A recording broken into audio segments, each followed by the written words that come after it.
ನಿಮ್ಮ ಬದುಕನ್ನು ಅವಲೋಕಿಸಿದಾಗ ನೀವು ಮಾಡುತ್ತಿರೋದೆಲ್ಲವೂ ಆನಂದದ ಗುರಿಯೆಡೆಗೆ ಎಂದರೆ ನೀವೊಂದು ಆನಂದದ ಉದ್ಯಮ. ಎಲ್ಲರಿಗೂ ನಮಸ್ಕಾರ. ಕೇಳ್ತಾ ಇದ್ದೀರಾ ಅವಿಭಾಜಿತ ಪಾಡ್ಕಾಸ್ಟ್. ನಾನು ಸಂಕೇತ್ ಭಟ್. ಇವತ್ತು ನಾನು ಒಂದು ಹೊಸ ಪುಸ್ತಕದ ಜೊತೆ ನಿಮ್ಮೊಂದಿಗೆ ಬಂದಿದ್ದೇನೆ. ಹೌದು, ಈ ಪುಸ್ತಕದ ಹೆಸರು ಅನುದಿನ ಆನಂದ. ಜಾಯ್ 24x7 ಅನ್ನೋ ಈ ಪುಸ್ತಕವನ್ನು ಬರೆದವರು ಸದ್ಗುರು ಅವರು. ಇದನ್ನು ಕನ್ನಡಕ್ಕೆ ಅನುವಾದಿಸಿದಂಥವರು ಶ್ರೀಮತಿ ಪ್ರೇಮಾ ಎಸ್ ಕೇಶವನ್ ಅವರು. ಇದರಲ್ಲಿ ಏನೇನು ವಿಷಯಗಳಿದೆ ಎನ್ನುವುದನ್ನು ತಿಳ್ಕೊಳ್ಳೋಣ ಬನ್ನಿ. ನೀವೊಂದು ಆನಂದದ ಆಗರ. ನಾವೊಂದು ಪ್ರಶ್ನೆ ಹಾಕೋಣ. ಕಳೆದ 24 ತಾಸುಗಳಲ್ಲಿ ನೀವೆಷ್ಟು ಆನಂದದ ಕ್ಷಣಗಳನ್ನು ಅರಿತಿರುವಿರಿ?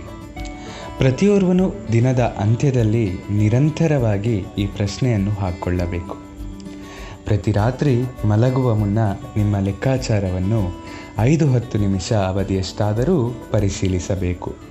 ನಾನು ಆನಂದದ ಎಷ್ಟು ಕ್ಷಣಗಳನ್ನು ಇಂದು ಅರಿತುಕೊಂಡೆನು? ನಿನ್ನೆಯಿಂದ ಇಂದಿಗೆ ಅದು ಸುಧಾರಿಸಿದೆಯೇ ಅಥವಾ ಕ್ಷೀಣಿಸಿದೆಯೇ? ನನ್ನ ಆನಂದದ ಕ್ಷಣಗಳು ಲಾಭದಲ್ಲಿದೆಯೋ ಅಥವಾ ನಷ್ಟದಲ್ಲಿದೆಯೋ? ಈ ರೀತಿಯ ಪರಿಶೀಲನೆಯನ್ನು ಪ್ರತಿದಿನವೂ ನಡೆಸಿ. ಈ ಕ್ಷಣ ನಿಮ್ಮ ಬದುಕನ್ನು ಅವಲೋಕಿಸಿದಾಗ ನೀವು ಮಾಡುತ್ತಿರುವುದೆಲ್ಲವೂ ಆನಂದದ ಅನ್ವೇಷಣೆಗೆ. ಅಂದರೆ ನೀವೊಂದು ಆನಂದದ ಉದ್ಯಮ.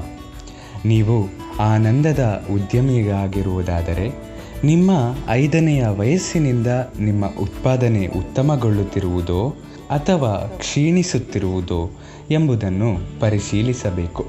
ನೀವು ಹಸುಳೆಯಾಗಿದ್ದಾಗ ಇತರರು ನಿಮ್ಮನ್ನು ಹಸುಳೆ ಎಂದೇ ಗಣನೆಗೆ ತಂದುಕೊಳ್ಳುತ್ತಿದ್ದರು. ಆದರೆ ವಾಸ್ತವದಲ್ಲಿ ನೀವು ಗುಲಾಮರಾಗಿದ್ದೀರಿ, ಏಕೆಂದರೆ ನೀವು ಕೇವಲ ಆಜ್ಞೆಗಳನ್ನು ಪಾಲಿಸುತ್ತಿದ್ದೀರಿ. ಯಾರಾದರೂ ನಿಮ್ಮನ್ನು ಎದ್ದು ನಿಲ್ಲು ಎಂದು ಆಜ್ಞಾಪಿಸಿದಾಗ ನೀವು ಎದ್ದು ನಿಲ್ಲುತ್ತಿದ್ದಿರಿ. ಯಾರಾದರೂ ಮಲಗು ಎಂದರೆ ಮಲಗುತ್ತಿದ್ದಿರಿ. ಮತ್ಯಾರಾದರೂ ಶಾಲೆಗೆ ಹೋಗು ಎಂದರೆ ನೀವು ಶಾಲೆಗೆ ತೆರಳುತ್ತಿದ್ದೀರಿ. ಅವರು ನಿಮ್ಮನ್ನು ಮಗುವಾಗಿ ಕಾಣುತ್ತಿದ್ದರೆ ನಿಮ್ಮ ಅನುಭವದಲ್ಲಿ ನೀವು ಶೀಘ್ರವಾಗಿ ವಯಸ್ಕರಾಗಲು ಅಗಾಧವಾದ ಕಾತರತೆಯಿಂದ ಕೂಡಿರುವ ಗುಲಾಮರಾಗಿದ್ದೀರಿ. ಈಗ ನೀವು ವಯಸ್ಕರಾಗಿರುವಿರಿ. ನಿಮ್ಮದೇ ಜೀವನ ಹೊಂದಿರುವಿರಿ. ನಿಮ್ಮದೇ ಬ್ಯಾಂಕ್ ಖಾತೆ, ಎಲ್ಲವೂ ನಿಮ್ಮ ಸ್ವಂತದ್ದು. ಪ್ರತಿಯೊಂದು ನಿಮ್ಮದೇ ಆಗಿ ಸಾಗುತ್ತಿರುವಾಗ ನಿಮ್ಮ ಆನಂದವು ವೃದ್ಧಿ ಹೊಂದಿರುವುದೇ? ಅದು ಕಡಿಮೆಯಾಗಿದೆ, ಭಾಗವಾಗಿ ಹೋಗಿದೆ ಅಲ್ಲವೇ? ದಯವಿಟ್ಟು ಗಮನಿಸಿ. ನೀವು ಮಾಡಿದ್ದೆಲ್ಲವೂ ಆನಂದದ ಅನ್ವೇಷಣೆಗೆ. ನೀವು ಕೆಲಸಕ್ಕೆ ತೆರಳುವಾಗ, ವೃತ್ತಿಪಥವನ್ನು ಅರಸುವಾಗ, ವ್ಯಾಪಾರೋದ್ಯಮವನ್ನು ನಿರ್ಮಿಸಿದಾಗ, ಹಣವನ್ನು ಸಂಪಾದಿಸುವಾಗ, ಸಂಸಾರಿಗಳಾದಾಗ ಎಲ್ಲವೂ ನಿಮ್ಮ ಆನಂದದ ಅನ್ವೇಷಣೆಗೆ ಆಗಿದೆ. ಆದ್ದರಿಂದ ಮೂಲ ಸೌಲಭ್ಯಗಳ ಪೂರೈಕೆಯಾಗದಿದ್ದಾಗ ಅದನ್ನು ಪೂರೈಸುವ ಪ್ರತಿಕ್ರಿಯೆಯಲ್ಲಿಯೇ ಸಿಲುಕಿ ಹಾಕಿಕೊಳ್ಳುವಿರಿ. ಅದು ಒಂದು ಯಂತ್ರಚಾಲಿತ ಮಗ್ಗವನ್ನು ನಡೆಸುವ ದೃಷ್ಟಾಂತದಂತಾಗಿದೆ. ನಾವು ವಸ್ತ್ರವನ್ನು ತಯಾರಿಸಲು ಹಗಲು ಇರುಳು ದುಡಿಯುವೆವು ಹಾಗೂ ಅಧಿಕ ಪ್ರಮಾಣದ ಕಚ್ಚಾ ವಸ್ತುಗಳನ್ನು ಉಪಯೋಗಿಸುವೆವು. ಆದರೆ ಯಾವುದೇ ವಸ್ತು ತಯಾರಾಗದಿದ್ದಲ್ಲಿ ಆ ಘಟಕವನ್ನೇನು ಮಾಡುವೆವು? ನಾವು ಅದನ್ನು ಮುಚ್ಚುತ್ತೇವೆ ಅಥವಾ ದುರಸ್ತಿ ಮಾಡಲು ಪ್ರಯತ್ನಿಸುತ್ತೇವೆ.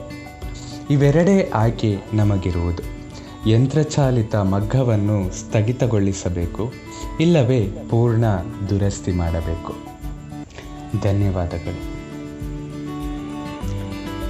ಏನು ಜೀವನದರ್ಥ? ಏನು ಪ್ರಪಂಚಾರ್ಥ? ಏನು ಜೀವ ಪ್ರಪಂಚಗಳ ಸಂಬಂಧ? ಕಾಣದಿಲ್ಪುರುದೇವ ನಾನು ಮುಂಟೆ ಅಧೀನು, ಜ್ಞಾನ ಪ್ರಮಾಣವೇಂ ಮಂಕುತಿಮ್ಮ. ಜೀವನದ ಅರ್ಥವೇನು? ಪ್ರಪಂಚದ ಅರ್ಥವೇನು? ಜೀವ ಹಾಗೂ ಪ್ರಪಂಚಗಳ ಸಂಬಂಧವೇನು? ಇಲ್ಲಿ ಕಾಣದಿರುವುದು ಏನಾದರೂ ಉಂಟೆ? ಇದ್ದರೆ ಅದೇನು? ಜ್ಞಾನದ ಪ್ರಮಾಣವಾದರೂ ಏನು? ಧನ್ಯವಾದಗಳು. ಸದಾ ಕೇಳ್ತಾ ಇರಿ ಅವಿಭಾಜಿತ ಪಾಡ್ಕಾಸ್ಟ್. ನಾನು ಸಂಕೇತ್ ಭಟ್.